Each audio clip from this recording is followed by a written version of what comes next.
Okay. Hello you guys. Welcome to the channel. I hope you're doing well. We're just kind of bumming it in my room today. I didn't feel like getting dressed and doing all of that, but I felt like it was appropriate for this video anyway because today we're getting cozy and we're talking books. I do follow some booktubers, so every once in a while I do get recommended like bookish content, and one of the videos that was recommended to me was a booktuber that was going around to little free libraries and just seeing what they had and putting some of their books in that they are no longer reading. And they found these little free libraries on an app, little free library app. I had seen little free libraries around my area before, but I didn't know there was a whole network for this. And I did not know that there was an app that organizes this network. It's so cool. And I spent some time going through my shelves, picking out all of the books that I've already read, books that I may have like listened to the audiobook of but still had the hard copy of, or books I started but didn't finish, wasn't really interested in finishing.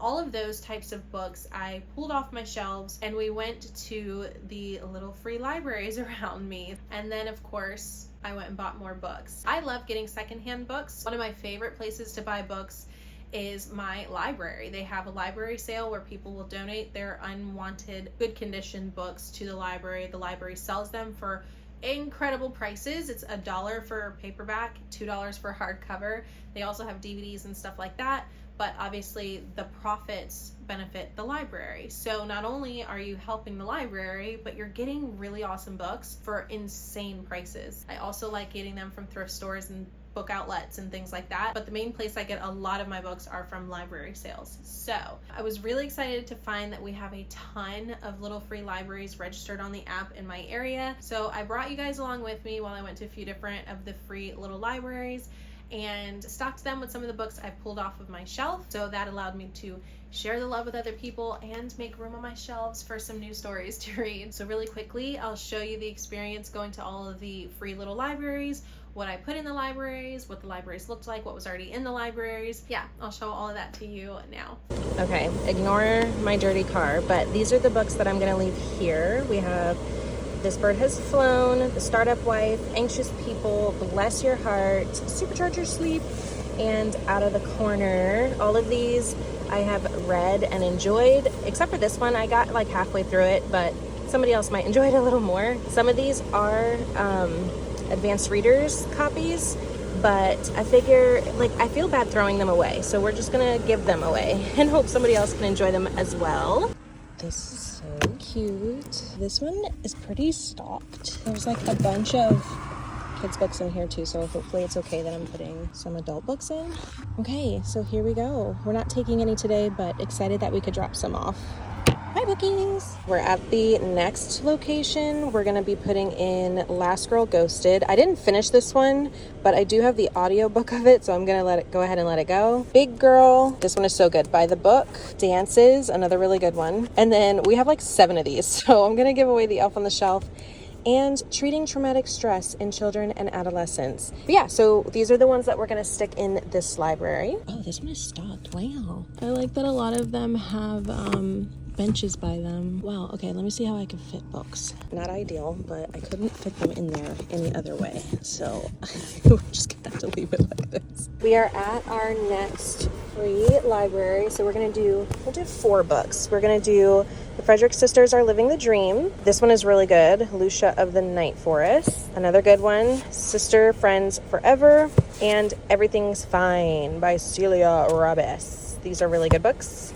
Let's go. This one is pretty well stocked too. Look at that. Okay, there's some cute books for teens in here, but also some adult books as well. None that we will be taking, but I'm excited to add to it. So I'm gonna stick these there, and there we go. Bye. We're at our second to last, and then I'm gonna call it for the day because we're running out of books.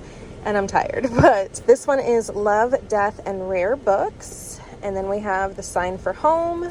And then we have Group. So we're gonna drop this one off. Oh, they have some cute books here too. A few kids' books and stuff. Okay, our books are in. This next one I'm not going to show because it's in memorial to somebody and there's pictures of that person, and so I don't want to record it, but I will show y'all what we're putting in. So the 2 Lives of Sarah, the New Naturals, the 5 Sorrowful Mysteries of Indie Africa, and Love Holly. So as you can see, we did not take any books from the libraries. There wasn't any that like really spoke to me, but some of them had some really good options there, which was surprising. In the past, I've only come across a couple of free little libraries before, and there just weren't really any books in there that were interesting to me.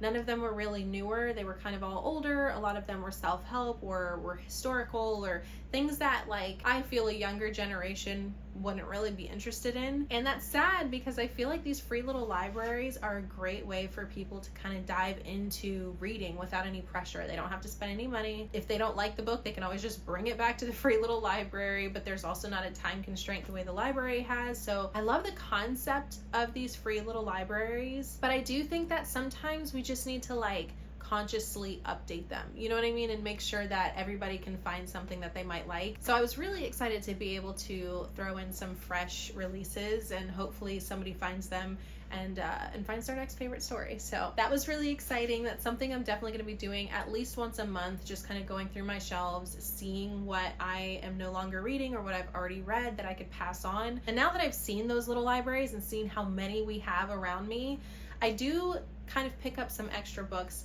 when I do my little book thrifting, whether I'm at the library sale or like the thrift store or something like that. If you're getting a book for like $1 or $2, you can't beat that. And so sometimes I do pick up a couple extras that I specifically buy for these little libraries because I really do want them to like thrive in my area. I'm so happy that we have so many of them and I want them to do well. So when I see something that I think somebody else would enjoy, I do pick the book up to stick into some libraries. So yeah. I really want to do my own little library, but I don't want it at the end of my driveway, so I have to figure out where I can put it where it's not so close to home, because I would have so much fun. Like that would be the best little library ever. I would have so much fun keeping that in stock. We're gonna have to think on that. Anyways, that's enough about that. I hope you guys enjoyed our little trip around the area to see the little libraries. If you're interested in seeing where your free little libraries are in your area, I will have a link to the app down below. I believe it's both Android and Apple. You can sign up and they will ping all the little free libraries that are registered in your area so that you can go check those out as well. I did go to our library recently and found a few books that I wanted to read or that I thought my kids might want to read. And so I'm going to show y'all what I picked up from my library book sale. This first one is from Lisa Gardner. It's called Find Her. I have never heard of this before, but the reason why I got it was because it has a little blurb from Harlan Coben, and surprisingly, I really love his books. So when I saw that he said that it was a novel that should not be missed, I was like, well, if Mr. Coben says so. And then also on the back, Karen Slaughter has also had a little blurb that says that Lisa Gardner is one of her favorite authors, and that Lisa Gardner has fast-paced and exciting novels that twist when you expect them to turn and turn when you expect them to twist. I cannot recommend her more. So high praise from Mrs. Karen Slaughter and from Mr. Harlan Coben. I'm not super into like the scary novels, but sometimes when they're gripping like that, I eat them up. Karen Slaughter has gotten me on the hook before. Harlan Coben has definitely gotten me on the hook before. So I feel like if they both say that it's worth a read, we're gonna read it. And look, this book is like brand new. I got this for $1.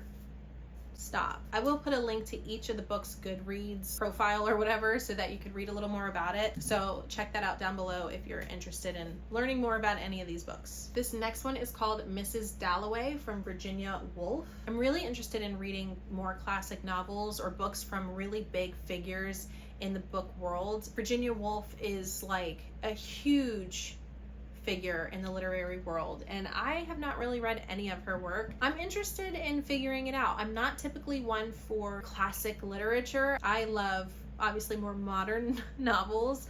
I'm heavy into romance, just getting into fantasy. I love YA novels, a little mystery or thriller here and there, but I'm trying to expand my horizon a little bit. I don't necessarily want to go completely like nonfiction all the time, but I am curious to try to dabble in some more classics and just dabbling in more of like the big literary figures of like the 20th century and stuff, and just seeing what all the fuss is about. See if now that I'm older I can appreciate the works a little more, because when I was in like AP literature and stuff, I was not a fan of classics. I enjoyed Shakespeare and I enjoyed the Odyssey, but I was reading it because I had to. It wasn't as tormenting as I thought it would be, but it wasn't something where I was like, wow, these are good, let me read this in my spare time. Like, it was enjoyable for an assignment, but it was still an assignment. But I want to see if I actually enjoy some of their works.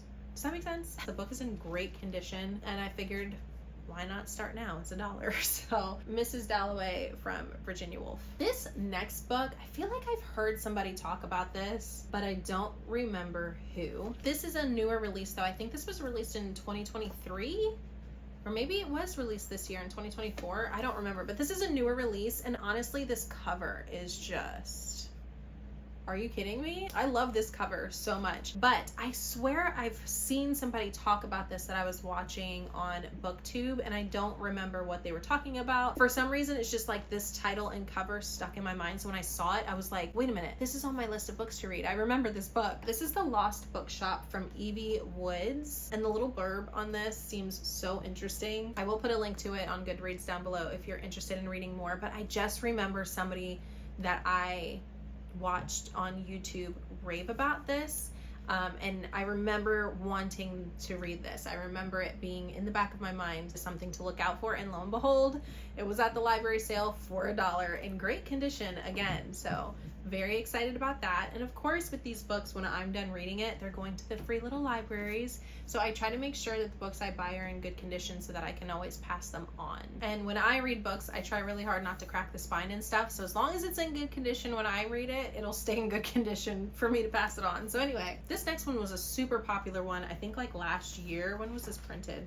2023. Yeah. I saw this everywhere and never read it. This is Vera Wong's Unsolicited Advice for Murderers from Jessie Q. Sutanto. Same author as Dial A for Aunties. This got a lot of hype and is supposed to be really, really good. So yeah, I saw this again, $1. Are you kidding me? This has been on my TBR for a while, and I think I got this as an audiobook from the library, but I was so busy and it just like passed by, so I never got to read it. So when I saw it, I was like, I guess we'll get the paperback instead of the audiobook. So yeah, interested in reading this one too. This next one, I can't lie, I bought because of the cover. The cover did me in, and it said it was a national bestseller at the top, so I was like judging the book by the cover, and I'm judging that it's good. This is called Birthday Letters from Ted Hughes. He's a poet, apparently. I have never heard of him before. It says it's a national bestseller. It's the winner of the Whitbread Prize, and it just seems like it's like super highly acclaimed. On the back, Paul Levy from the Wall Street Journal said that critics were urging us to regard these poems as masterpieces, and they were right.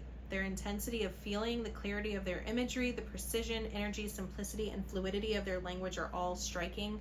I'm not huge into poetry, but there has been a few that I've enjoyed. I have a few favorite poems. They're nothing like profound, but just every so often I'll find a poem that touches me. But I haven't dabbled in poetry a lot, and so I thought it would be interesting to see what this is about, dabble in a little bit of poetry. Again, just exploring and broadening my horizons from what I typically read, and this apparently is spectacular. Again, it's in fantastic condition. This is apparently about Ted Hughes' romance with the great poet Sylvia Plath, who I have not heard of either, but I'll have to do a little research so I can get a little bit of some background information so that I can try to appreciate why everybody seems to be so in awe with this work. But I am really excited about it, and honestly, the cover, it was the cover that did me in. But the more I read like the back and all the acclamations from this, I'm really excited. I actually am really excited to dive into it. So my first poetry book, I'm really excited about that. That's one of the reasons I love to get thrifted books too, because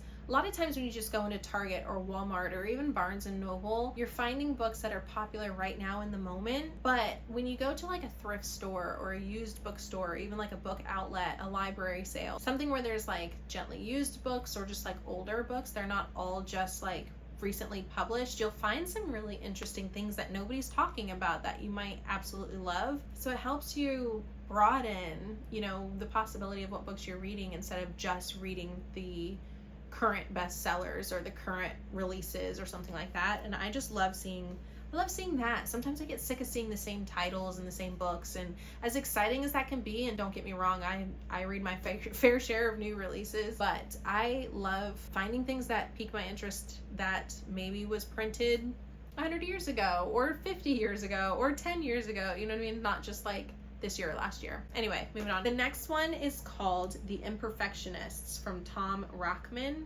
I don't know how you say that. But again, it was the cover that got me, but then all of the critically acclaimed blurbs on the front is what really sold me. So this was a notable book of the year from the New York Times Book Review. The New York Times called it spectacular. The Seattle Post Intelligencer called it magnificent.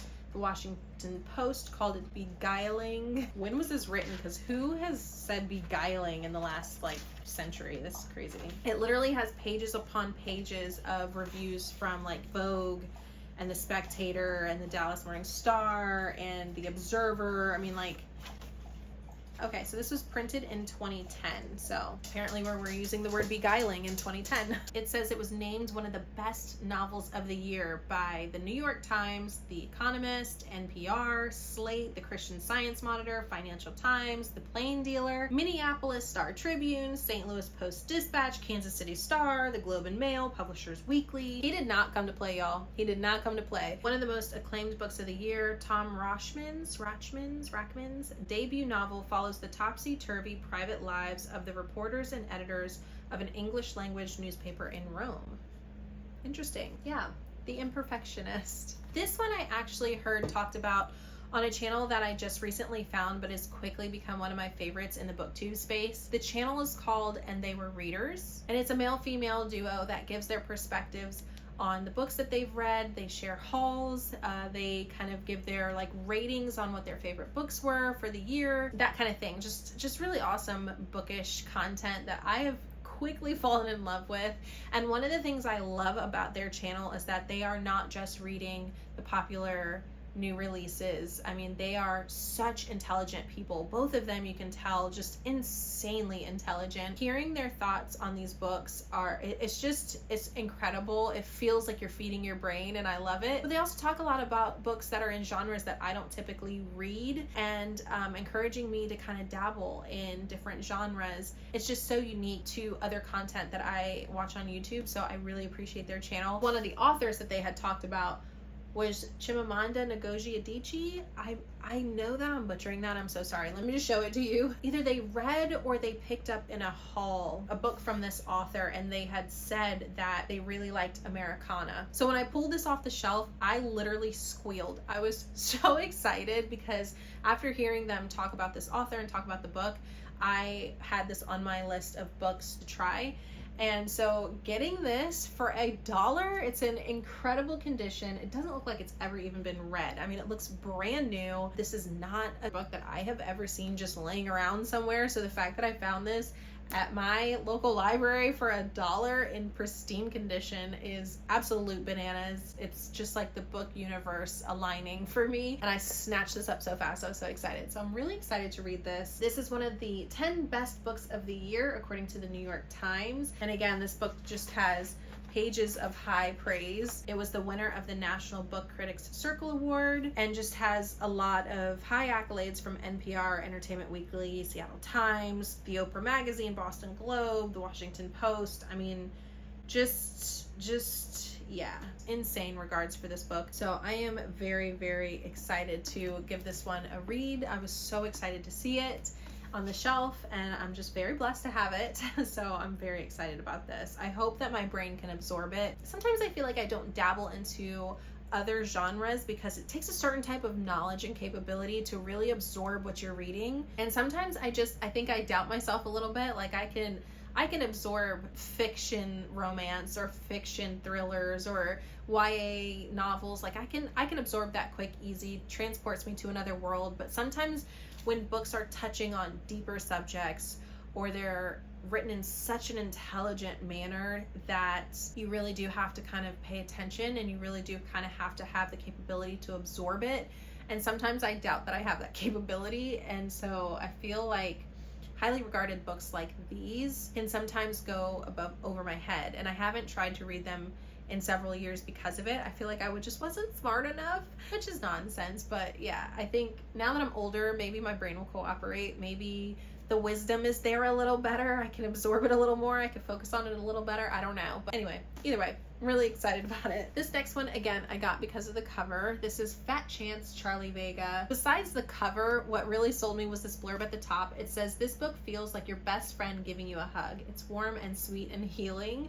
That's from Mason Deaver, the best-selling author of I Wish You All the Best. Haven't read that book, haven't heard of that author, but I just thought that that was the sweetest little blurb. And I don't know, between the cover and then that little blurb, I was like, I want to read it. And again, this one is highly acclaimed too. It was a Cosmopolitan Best New Book, Bustle Most Anticipated Debut, an Amazon Best Children's Book, an Amazon Best of the Month Teen Pick, Forbes Most Notable Young Adult Book, Pop Sugar Best New Young Adult Novel. I mean, this one just goes and goes and goes. So yeah, apparently it's a good one. When was this published? This is in 2021.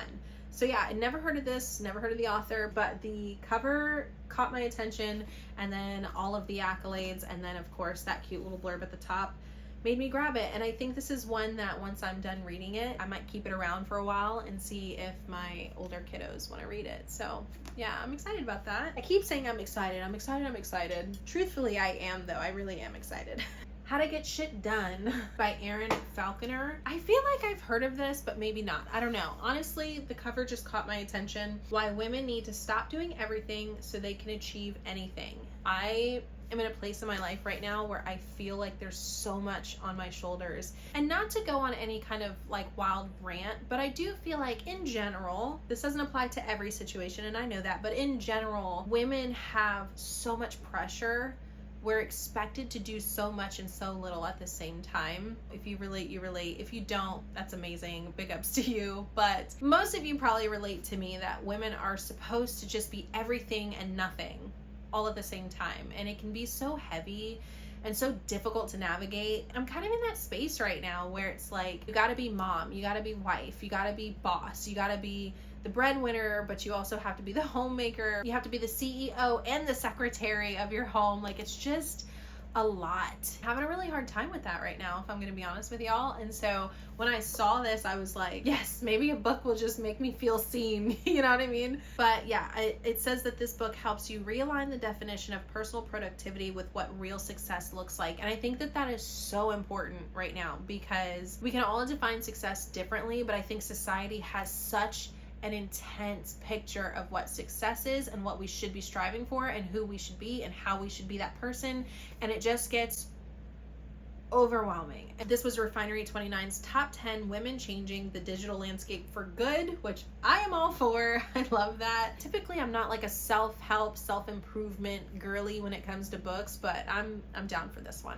I actually am really excited for this one, so I'll let you know how it goes. Speaking of getting shit done, the sun is going down and I need to get dinner on the grill, so we need to hurry this up. The lighting is getting dark. I apologize, but hopefully it just adds to the cozy vibes. We only have a couple left, so bear with me here. This next one is from John Green and David Levithan. I don't know how you pronounce that. I have heard of him before though. And of course, John Green. I mean, I feel like we all know who John Green is. This is called Will Grayson. Originally, this grabbed my attention because the cover looks really cool, but I picked it up because of John Green. I really like John Green's work. And then the more that I read, of course, again, just accolades upon accolades. I didn't look this up on Goodreads to figure out 100% what it's about. Sometimes I like kind of going into books not really knowing or not getting anybody else's opinion, which is another reason why I like getting books that aren't as popular, because you can kind of just go into it without anybody else's opinion in your head, even accidental opinions. If you're in the booktube, book talk community, sometimes you get other people's thoughts on things without even really meaning to. When you get older books, you don't have that problem. So kind of says something about like a musical, like even the musical, a verse will cheer. It says that it will have you simultaneously laughing, crying, and singing at the top of your lungs. I don't know what that's about, but we'll find out. This next one is called Yolk, and this is from Mary H.K. Choi. One thing that I really love about this cover is like, look at how What?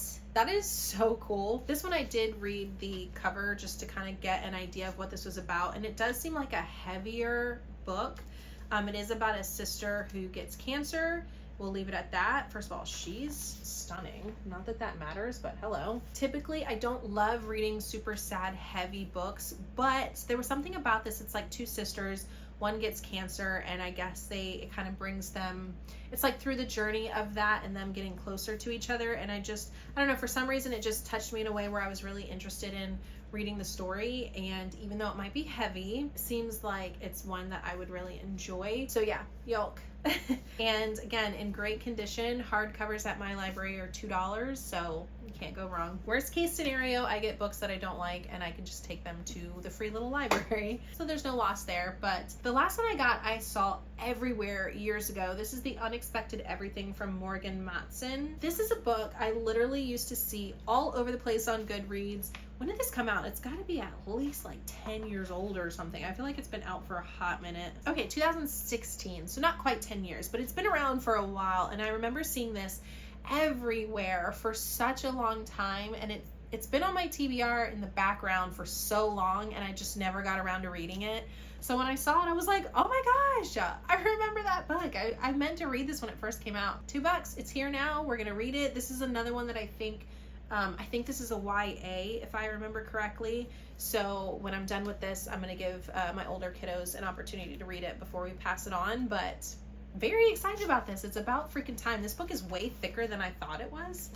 Excited to finally freaking read this, because it's literally been almost 10 years sitting on my TBR. So that was it. I hope you guys enjoyed some bookish content, and hopefully this sparked a little something in you to pick up some books and lose yourself in a story. But if not, thanks for hanging out anyway.